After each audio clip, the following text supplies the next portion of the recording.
As an English teacher with over 12 years of experience, my students ask me loads of questions. So today I'm going to answer the 10 most common questions that I get asked. So, let's get started. Number 1. How can I become fluent in English? Well, fluency comes from consistent exposure and practice. Focus on listening to something every single day and speaking regularly, even if it's on your own, and learning phrases rather than individual words. This, of course, is a summary.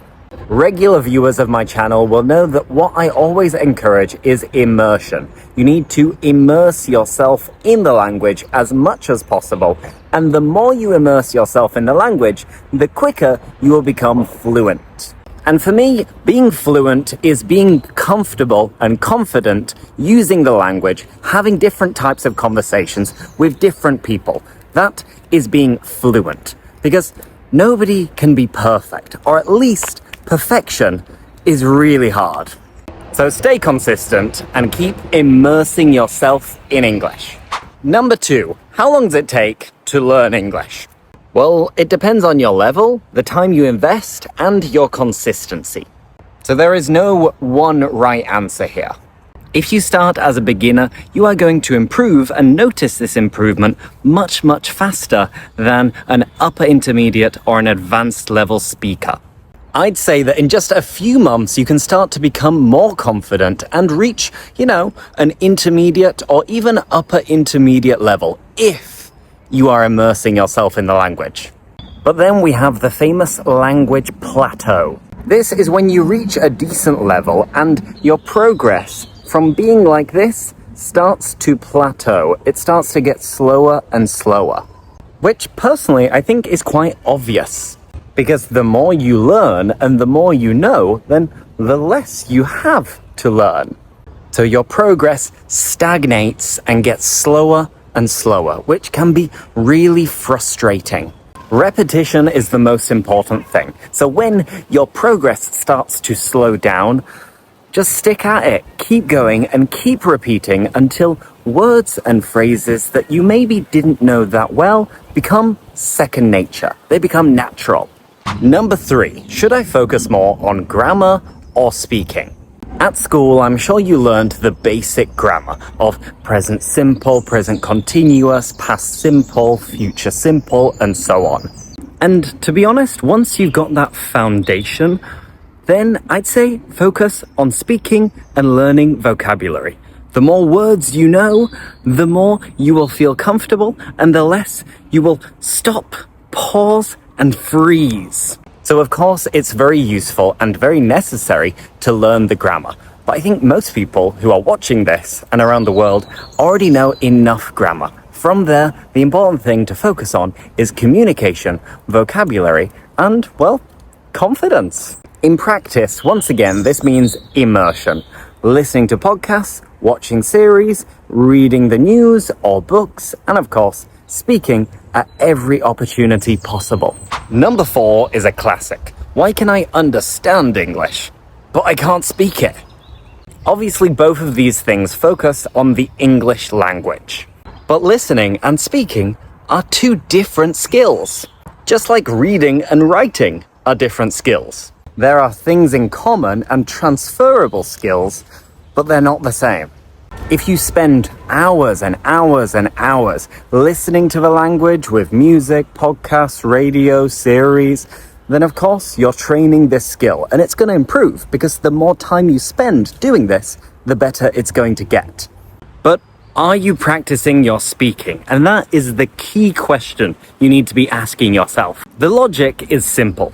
The more time you spend speaking, the more you're going to be training your mouth and your muscles and your brain to be able to speak better, more fluently, and more confidently. Remember, you can even practice speaking on your own, speaking with the birds. So you can understand English because you practice passive learning, listening and watching. But you can't speak it because you probably don't practice a lot of active learning, speaking or writing. Number 5, is it okay to make mistakes when speaking? Yes! I encourage you to embrace your mistakes and speak as much as possible so you make as many mistakes as possible, because when you make mistakes, you know where your weaknesses lie and you're able to correct them to not make the same mistakes in the future. As human beings, we learn from our mistakes. It's all part of the process. So yes, absolutely, it is okay and encouraged to make mistakes. In fact, it's essential. But there's one more thing to be aware of here. If you make a mistake and you feel embarrassed, just laugh it off. Make a joke about it. And that way you'll feel less embarrassed, less ashamed whenever you do make a mistake, and it becomes more memorable because you will remember this moment and maybe this joke. And make sure you tell your teacher or your friends who you practice English with that they should correct you whenever you do make mistakes. That way, you get feedback and you can learn from this. Number 6, how can I improve my pronunciation? Well, listen carefully, imitate native speakers, and speak as clearly as possible. And speak out loud. You should try to focus on the stress, the rhythm, the intonation, all of these sounds.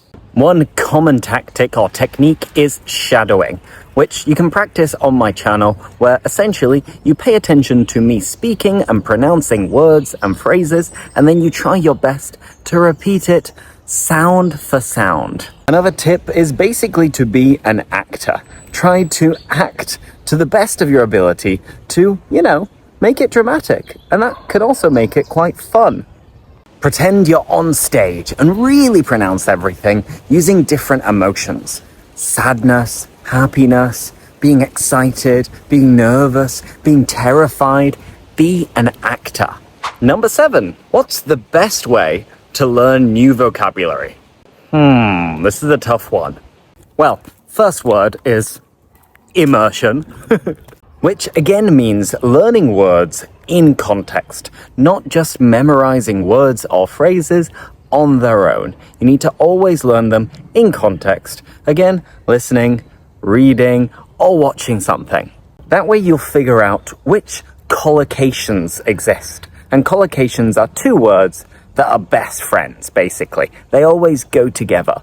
Then, we need to review. We need to revise. We need to repeat. And you can do this the old-fashioned way by having a notebook and writing things down and reviewing them, or you can use different applications for flashcards, for spaced repetition. And if you want, you can use my application to do this as well, and, you can practice these new words with AI Lewis. So if you haven't downloaded my app yet, then I'll leave a link in the video description. In the end, the aim is to use these new words and phrases in conversation. So test yourself. Every time you're going to have a chat with an English speaker, try to use the new words that you've learned. Now, number 8. Do I need to live in an English-speaking country? No. Is it an advantage? Probably, but not always. And I'm going to tell you 2 great personal stories to illustrate this. I used to live in Seville, and when I was living there, of course, I spent a lot of time with my Spanish girlfriend, her Spanish family, her Spanish friends. I watched TV in Spanish. I listened to music in Spanish. I was teaching English, so I was working in English with a little bit of Spanish too. So I was living in Spain, and of course, it helped me a lot to become fluent in Spanish. But now I live in Brussels, where they speak French and a bit of Dutch, and many people speak English, to be honest. And when I moved here, I tried to learn as much French as possible. But with my Spanish girlfriend, Spanish friends, English friends as well, so I've never really used French as a language that much since living here. So I haven't immersed myself in the language. And I know this happens to most people when they move abroad. They stay in their comfort zone. So then it doesn't matter if they live in an English-speaking country or not, because their environment is still in their mother tongue. Changing this is obviously easier said than done. But nowadays, thanks to technology, it's so much easier to artificially immerse yourself in a language than it used to be. In the past, yes, it would have been almost impossible to become fluent in English if you didn't live in an English-speaking country or surrounded by English speakers. But nowadays, with online platforms where you can have conversation exchanges, with different places where you can find English teachers, and with VPNs to immerse yourself in local content, it's relatively easy. The hard part is just having the willpower to get started and stick to it, to keep doing it. But if you're watching this, you're on the right track, so keep it up and give yourselves a pat on the back. Well done. Number 9. Why do I forget words so quickly? The chances are because you're not using them enough. You need repeated exposure and active use, speaking or writing, to move words from your short-term memory to your more permanent long-term memory. That, in a nutshell, is the scientific explanation. This means that if you spend enough time speaking or listening to things, then it is much more likely that you'll actually memorize the words and phrases that people use very often or that you would use in your conversations. Personally, even in English, my mother tongue, I'm terrible at remembering certain words that I don't care about or that I never use. Think about words related to tools and DIY. I'm useless. I forget loads of these specific words, and it's simply because I never use them, I never speak about them, and I never consume any content using this vocabulary regularly enough. So don't worry if you forget random, obscure words. Focus on the ones that you want to use as often as possible, which will mean that you won't go blank quite as much in conversation as before. Finally, the million-dollar question. How can I think in English? Once again, it all boils down to immersion. But if that's a little bit daunting, a bit intimidating, then start small. Describe your day by writing a diary or a journal. When you're going for a walk around the park like I am now or in the city centre, try, even in your head, to describe your surroundings. Whenever you think of a word that you don't know in your mother tongue, ask yourself, wait, how do I say that in English? The more curious you are, the more you'll learn. In my case, to be honest, I usually only really think in English. But there are exceptions. And of course, I speak Spanish. And the times when I notice that naturally, without realizing I'm speaking Spanish, is when I spend the most time surrounded by Spanish speakers. And then I'm having a chat in Spanish with different people. So then when I want to say something, it comes out naturally in Spanish. And sometimes this can happen during my first lesson of the day, because I'll be speaking Spanish with my fiance, and then, I've got to switch all of a sudden to speaking in English. The reason I'm telling you this is to prove a point. To prove a point that the more time you spend speaking to someone in a language, the more natural it will become, the more confident you will feel, and the more you will start thinking in English. Perhaps even dreaming in English. And that's the dream, isn't it? Then we have my 10 questions and answers. I hope you liked it. If so, leave a like. If you have any other questions, let me know in the comments. Thanks for watching, and I'll see you next time. Bye!